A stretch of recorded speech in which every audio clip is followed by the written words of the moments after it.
మరి కూడి వచ్చిన ప్రియ దేవుని పిల్లలందరికీ క్రీస్తునామమున వందనాలు. అలాగే యూట్యూబ్ ద్వారా వాక్యాన్ని చూస్తున్న నా సహోదరులకు, నా చెల్లెళ్లకు, నా తమ్ముళ్లకు క్రీస్తునామమున వందనాలు.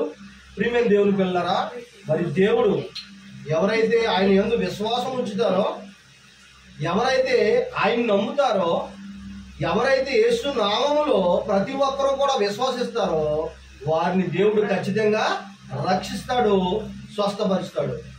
అలా స్వస్థపరిచిన ఆవిడలో ఈవిడే మనకే సాక్షి. మీకు చెప్పింది కదా మా సాక్ష్యం, లేవలేని స్థితిలో దేవుడు స్వస్థపరిచాడు.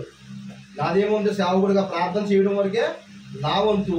స్వస్థపరిచేది వైద్యులకు పరమ వైద్యుడు యేసు క్రీస్తు మనందరినీ కూడా రక్షిస్తాడు. అందరూ ఒకసారి చప్పట్లు కొట్టి అలాగే ఒక అద్భుతమైన పాఠాన్ని మనం నేర్చుకుందాం ప్రియులరా. మరి వాక్య లేఖనాల్లోకి వెళదాం. లూకా సువార్త 4వ అధ్యాయం 25వ వచనం చదువుకుంటూ ముందుకు వెళ్దాం. పిల్లలు అటు ఇటు తిరగొద్దు. లూకా సువార్త 4వ అధ్యాయం 25వ వచనం కొన్ని నిమిషాల వాక్యాన్ని మనం ధ్యానించుకుందాం ప్రియులరా.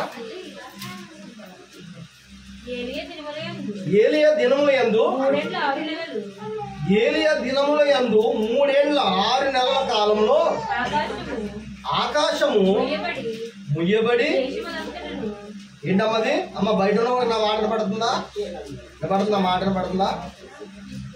ఏలియా దినములలో, ఏలియా అనగా ఒక ప్రవక్త. అమ్మ మాట్లాడొద్దు ఎవరు కూడా, మన వాయిస్ రికార్డ్ అయిపోతుంది అక్కడ, మాట్లాడొద్దు ఎవరు కూడా. ఏలియా కాలంలో, ఏలియా అంటే ఒక ప్రవక్త. ఆయన దినములలో 3.6 ఒక అద్భుతం జరిగింది. ఈ రోజు ఆ యొక్క అద్భుతం ఏంటో దేవుడు మీకు తెలియపరుస్తాడు పిల్లరా. చదువుదాం. ఏలియా దినముల యందు 3.6 ఆకాశం అంట ముయ్యబడిందంట. ఆకాశం ముయ్యబడిందంటే ఏంటమ్మా?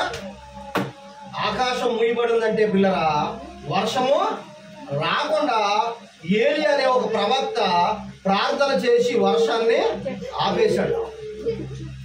వర్షం ఆపేయడం వల్ల పంటలను ఏమైపోయి పండుతూ మానేస్తుంది. 3.5 సంవత్సరంలో ఒక్కసారి కూడా వర్షం లేకపోతేనే పంట ఉండదు. అవునా కదమ్మా? పంట అనేది మనకి ఎన్ని సంవత్సరానికి 2 పంటలు. అవునా? 2 పంటల్లో సంవత్సరానికి పిల్లరా కనీసం మనకి 3 నెలలు 4 నెలలు వర్షాలు కురిస్తే పంటలు బాగా పండుతాయి. ఒక సంవత్సరం వర్షం కురవకపోతే పంటలు అసలు పండవు. అవునా కదా? ఒక సంవత్సరం వర్షం కురవకపోతే ఏం పండవు? పంటలు పండవు. అలాంటిది 3 సంవత్సరాల వర్షం కురవకపోతే పంటలు ఉంటాయా? ఎందుకంటే ఇశ్రాయేలు ప్రజలు దేవుని వైపు మానేసి పాపం వైపు తిరిగారు. అహాబు అనే రాజు దేవునికి వ్యతిరేకంగా ఉన్నాడు. తన భార్య దేవునికి వ్యతిరేకంగా ఉంది. అందుకు ఏలియా అనే ఓ మహాప్రవక్త ప్రార్థన చేసి మనుషులు దేవుని వైపుకు తిరుగుతలేదని కరువు రప్పించాడు. అప్పుడు 3.5 సంవత్సరాలు, ఇప్పుడు అదే మనం చదువుతున్నాం, 3.5 సంవత్సరాలు భూమి మీద ఏం లేదంట, వర్షం లేదంట. వర్షం లేకపోతే పశువులకు నీళ్లు ఉండవు, పంటలు పండవు, గడ్డి మొలవదు. ఆలోచించండి. అంటే మనిషి జీవనం సాగించే జీవనం ఏమైపోద్దంటే ఆగిపోద్దమ్మా. పాలు ఉండవు, ఆహారం ఉండదు. ఆలోచించండి. వర్షాకాలం మనకి ఒక్క సంవత్సరం వర్షాలు గట్టిగా బాగా మునిగిపోయి ఎక్కడికక్కడ వరదలు వస్తాయి. ఉల్లిపాయలు కనుక రాకపోతే, వేరే రాష్ట్రం నుంచి ఉల్లిపాయలు వస్తాయి కదా మనకి, అక్కడి నుంచి రాకపోతే ఉల్లిపాయలు కేజీ 100-120 రూపాయలు అమ్ముతారు ఇక్కడ. అవునా కదా?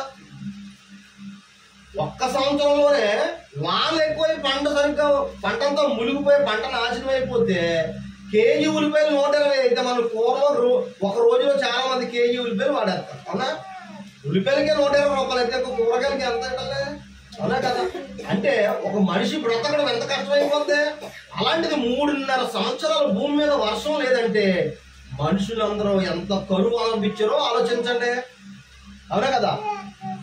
ఒక అద్భుతమైన పాయింట్ మీకు నేను చెప్తున్నాను. ఇప్పుడు ఇశ్రాయేలు కాలంలో అనేక మంది, లక్షల మంది ఉన్నారు. బాగా ఆలోచించాలి. ఆ దేశంలో అనేక మంది, లక్షల మంది అందరూ కూడా కరువుకి మలమల మాడిపోతున్నారు. భోజనం లేకుండా, పశువులకు మేత లేకుండా చచ్చిపోతున్నాయి పశువులు. అలాంటి కాలంలో ఒక ఆవిడంట తన బిడ్డకి అట్టేసుకోవడానికి ఎంతే పిండి ఉందంట. ఒకటికి అవుతుందంట. ఒక చపాతీ చేసుకోండి, చపాతీ అనుకోండి, ఎంత పిండి అంటే ఆ పిండిని కాల్చుకోవడానికి పొలం కోసం అడవిలోకి వచ్చిందంట. ఎక్కడికి వచ్చిందమ్మా? అడవిలోకి వచ్చినప్పుడు పొలం ఏరుకుంటుండగా దేవుడు ఏలియా అనే ఆయన్ని ఆమె దగ్గరికి పంపించాడు. ఎవరు పంపించారు? దేవుడే పంపించాడు. ప్రవక్తలు సాధారణంగా మామూలుగా వెళ్ళిపోరు, సేవకులు వెళ్ళిపోయారంటే వెళ్ళిపోరు. దేవుని చిత్తం అయితేనే అక్కడికి వెళ్తారు, దేవుడు పంపిస్తే అక్కడికి వెళ్తారు. అలాగే ఏలియా వెళ్ళాడు. అమ్మా, నాకు చిన్న ఈ చపాతీ ఒకటి కాల్చిపెట్టు. అయ్యా, ఒకటే ఉందే, ఏమంటే వేసేస్తాను. నా కొడుకు చనిపోయే స్థితిలోకి వచ్చేసాడు. అంటే అది తింటే, ఆ పూట తింటే నా కొడుక్కి అది ఆహారము, లేకపోతే ఇంకేం లేదు, అయిపోయి చచ్చిపోతాం. నీకు ఏమంటే ఎత్తనండి అంటే, అమ్మా నీకెందుకు నేను చెప్పినట్టు చేయండి. చిన్న అప్పం, అది చపాతి వేసి ఆ ఏలియా గారికి ఇవ్వడం జరిగిందనమాట. బాగా అర్థం చేసుకోండి అమ్మా, బాగా అర్థం చేసుకోండి.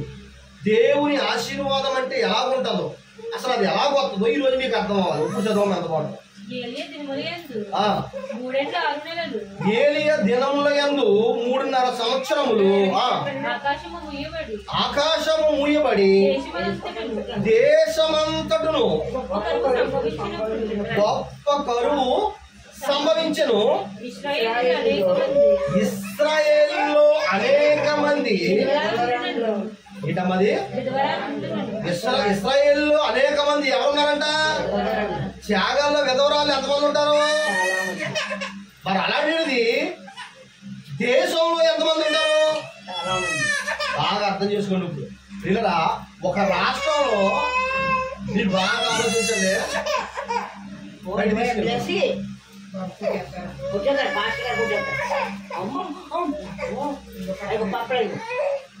ఒక ఊర్లో ఇశ్రాయేలు అందరూ ఉన్న చోట, అంటే పిల్లరా బాగా ఆలోచించండి.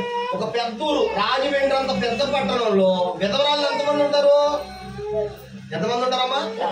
అనేక మంది ఉంటారు. ఇంచుమించు ఒక 3 లక్షల మంది ఉన్నారు అనుకోండి విధవరాల్లో. బాగా ఆలోచించండి. మరి 3 లక్షల మందికి ఆహారం కావాలా వద్దా? ఇప్పుడు చదవండి అందుకోవాలా.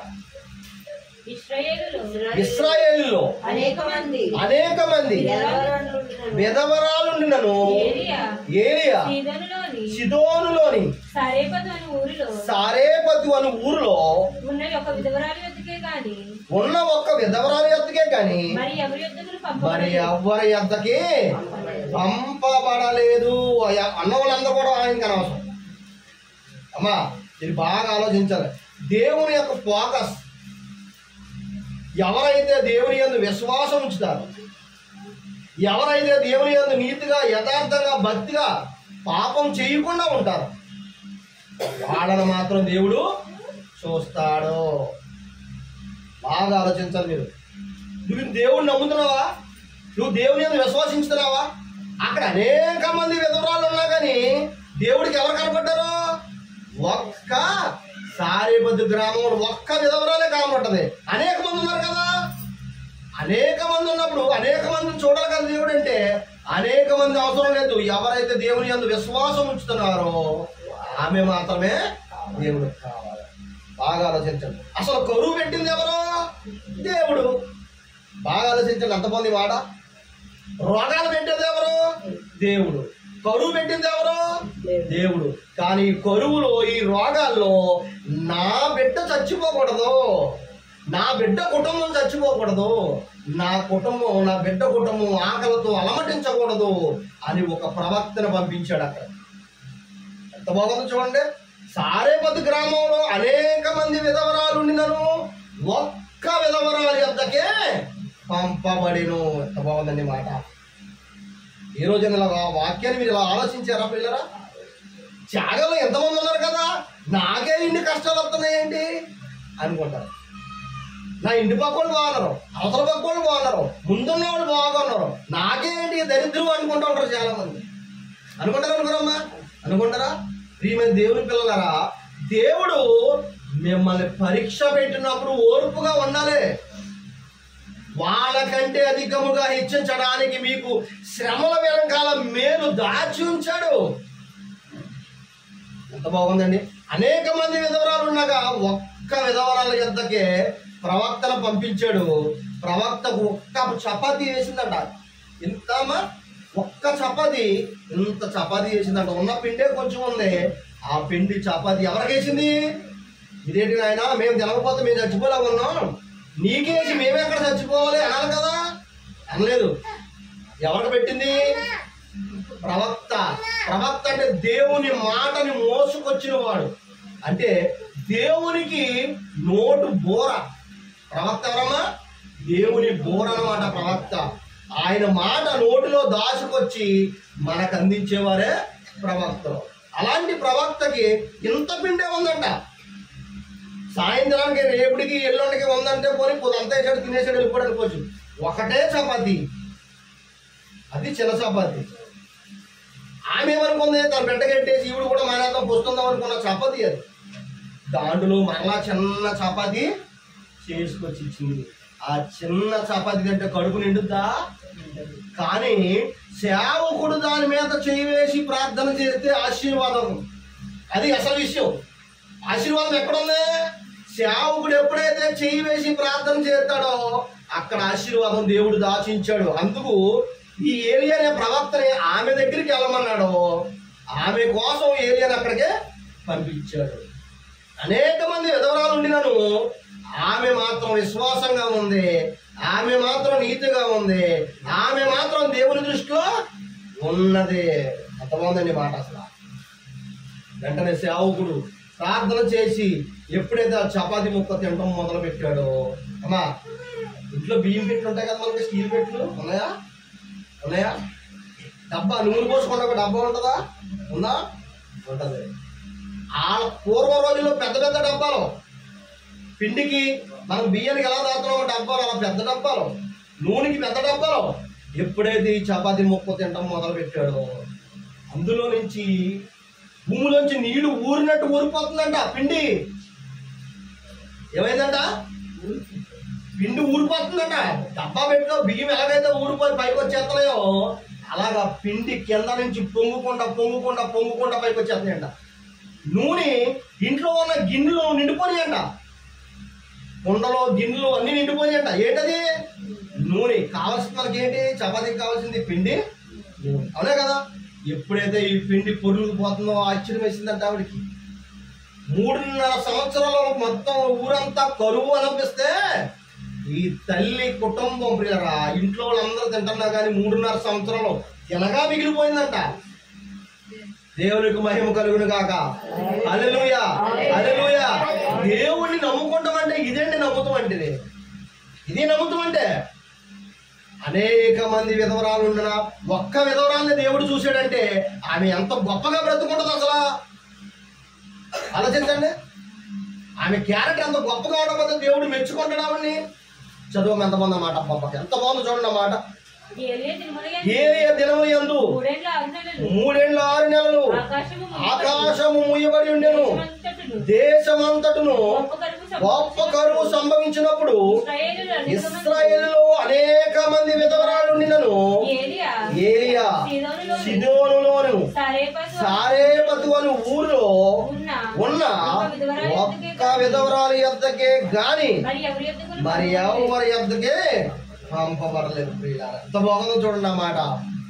ఇంటికి వెళ్ళాక ఖాళీ ఉన్న సమయంలో పిల్లరా మొదటి రాజుల గ్రంథం 17వ అధ్యాయం 12వ వచనం మీరు చదివితే ఆ పిండి ఎలాగైతే మరి పెట్టెలోంచి పొరుగుకుంట పైకి వచ్చిందో నూనె 6.5 సంవత్సరాలు అంటే 3.5 సంవత్సరాలు కుటుంబం అంతా తినగా మిగిలిపోయిందంట. పిండే మిగిలిపోయిందంట, నూనె కూడా మిగిలిపోయిందంట. ఏంటంటే బాబు అంటే నువ్వు క్యారెక్టర్ కలిగి బ్రతికితే, నువ్వు నీతిగా ఉండి బ్రతికితే, దేవుని యందు నువ్వు విశ్వాసం ఉంచి దేవుడే నాకు దిక్కని నువ్వు దేవుడి మీద ఆనుకుంటే ఆయన్ని ఖచ్చితంగా చెయ్యట్టుకుని శ్రమల్లో నుంచి పైకి తీసుకొస్తారు పిల్లరా. ఎంత గొప్ప దేవుడు నమ్ముకున్నాం మనం. జీవం కలిగిన దేవుడు. ఒక స్త్రీ ఉందంట, అనేక మంది వైద్యుల దగ్గరికి వెళ్ళిందంట, రక్తస్రావం కట్టెడతలేదంట. ఎంతమంది డాక్టర్ గారి దగ్గరికి వెళ్ళినా ఎన్ని పిల్లలు ఇచ్చినా రక్తస్రావం కట్టెడుతుంది. ఎక్కడికి వెళ్ళాలంటే ఇబ్బంది. యేసుప్రభు గారు 6 గంటలు వెళ్తున్నాడని తెలిసిందంట. గబగబా వెళ్ళిపోయింది మాట్లాడదామని. నేను కడగా ఉన్నప్పుడు మహానుభావులతో ఎలా మాట్లాడగలుగుతాను అనుకుందో ఏమో. మరి ఏం చేసింది తెలుసా? వస్త్రాన్ని ముట్టుకుందంట. ఏంటంటే గుడ్డ మొక్కలు ముట్టుకుంటారు, గుడ్డ మొక్కలు ముట్టుకుంటా బాగుపడిపోతాం ఏంటంటే అసలు? బాగా ఆలోచించండి. ఈ వస్త్రానికి జీవం ఉందా? దారాలతో చేయబడిన గుడ్డ ఇది.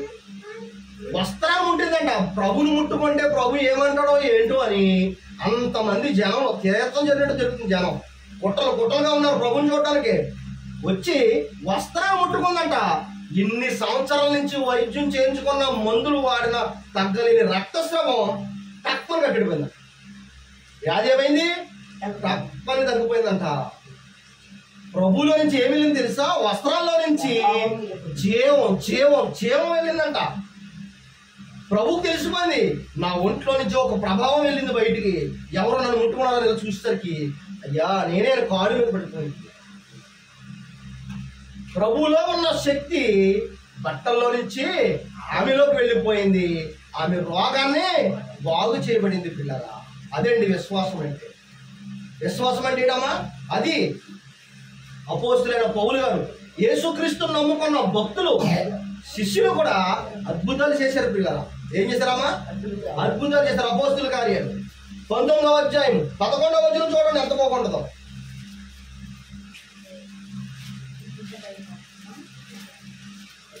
అపోస్తుల కార్యాలు 19వ అధ్యాయం 11వ వచనం పిల్లరా. మరియు దేవుడు పౌలు చేత విశేషమైన అద్భుతాలను, ఇంతకీ యేసుక్రీస్తు ప్రభు వారు అద్భుతాలు చేశారు. యేసుక్రీస్తు ప్రభు నమ్ముకున్న శిష్యులు కూడా అద్భుతాలు చేశారంట. ఏం చేశారు చూడండి. అతని శరీరమునకు, ఏంటండి శరీరానికి బట్టలు వేసుకుంటాం కదా మనం. ఇంతకీ ఎవరికి? మరి దేవుడు శరీరానికి వేసుకున్న బట్టలు తగిలితే స్వస్థపడ్డారంటే అనుకోవచ్చు. దేవుడిని నమ్ముకున్న శిష్యులు ఆయన యొక్క వస్త్రాలు తగిలితే ఎవరంట? చేతుకున్న గుడ్డ ముక్కలు తగిలితే టవల్ ఉంటుంది కదా మా టవలో. ఈ టవలకి వెళ్ళి ఇంతమందిలో నాకు రావడం కుదురుతుంది పట్టుకెళ్ళంటే రోగంతో ఉన్న వారి దగ్గరికి ఇలా గుట్ట తగిలితేనంట. గుట్ట తగిలి స్వస్థపడిపోరండి. ఏం తగిలమ్మా? వస్త్రం. అపోస్తులు వేసుకున్న వస్త్రాలు తగిలితే స్వస్థపడిపోరంట. దెయ్యాలు పారిపోయి అంట. ఏంటయ్యి? దెయ్యాలు పారిపోయి అంట. నమ్ముతో నీ వలనంటే సమస్తము ఆయనకు సాధ్యం. నువ్వు నమ్మడం వరకే నీ వంతు. నువ్వు నమ్మడం వరకే. వైద్యులకు పరమ వైద్యుడు అక్కడ ఉన్నాడు. నువ్వు ఎప్పుడైతే ప్రార్థన చేస్తావో, నువ్వు ఎప్పుడైతే విశ్వాసంగా ఉంటావో, నీ నీతిని బట్టి, నీ విశ్వాసాన్ని బట్టి దేవుడు స్వస్థపరుస్తాడు. చూడండి ఎంత బాగుందో మాట్లాడమ్మా. అతని శరీరమునకు తగిలిన చేతి గుడ్డలని నేను నడికట్టైనను రోగుల యొద్దకు తెచ్చినప్పుడు రోగములు. అమ్మ విన్నారమ్మా? ఏంటట? అపోస్తులైన పౌలు గారు, అపోస్తులు ధరించుకున్న వస్త్రాలంట. ఆ వస్త్రాలు పట్టుకెళ్తే రోగులు ఏమైపోయారంట? స్వస్థపరిచిపోరంట. ఇంకో మాట లాస్ట్ గా అద్భుతమైన మాట చెప్తాం కదా. వస్త్రం ఈ శరీరం పైన తీసి మార్చిపోతే అక్కడ వేస్తాం మనం. అవునా కదా? జీవం లేని దీనికి శక్తి ఎలా వచ్చింది? బాగా ఆలోచించాలి. జీవం లేని ఈ బట్టలకి ప్రాణం ఉందా? లేని దీనికి అవతల వాళ్ళ మీద వేస్తే రోగాలు వదిలిపోతామండి, దెయ్యాలు పారిపోతామండి. ఎలా జరిగింది? ఎలా సాధ్యం అంటావా? విశ్వాసము. విశ్వాసం పిల్లగా. ఈయన ఎంత ప్రార్థనలో ఉంటాడో, దేవుళ్ళు ఎంత మరి ఎప్పుడు కూడా ప్రార్థనలో మరి ఎడతెగక ఉండడం వల్ల ఈ బట్టలు ఏమైపోయి అంట? శక్తిగా మారిపోయి. దేవుని శక్తి ఈ వస్త్రాల్లోకి వచ్చింది. మనిషిలో నుంచి వస్త్రాల్లోకి వచ్చినాయి. వస్త్రాలు వెళ్ళి ఎప్పుడైతే వస్త్రాలు తీసుకెళ్ళి అతను పట్టించో తగిలినాయో వెంటనే రోగాలు ఏమైపోయినాయట? అంతేకాదు లాస్ట్కి ఒక మంచి మాట చదివి ముగించుకుందాం. అపోస్తుల కార్యాలు 5వ అధ్యాయం 14వ వచనం చదువుకుందాం పిల్లరా. లాస్ట్ గా చదువు ముగించుకుందాం. ప్రజలు వారిని కనపరుచుచుండిరి. పురుషులను స్త్రీలను అనేకులు మరి ఎక్కువగా విశ్వాసులై. ఎవరంట? ఎవరు విశ్వాసులైరంట? స్త్రీలను పురుషులను అనేక మంది విశ్వాసులైరంట. ప్రభు పక్షమున చేర్చబడిరి. అందుచేత పేతురు వచ్చుచుండగా, అమ్మ బాగా వినాల మాట, ముగించుకుందాం. పేతురు వచ్చుచున్నాడంట. పేతురు వాక్యాన్ని చెప్పి ప్రార్థన చేసి అలా బయటికి వెళ్ళి నడుస్తూ వస్తాడంట రోడ్డు మీద.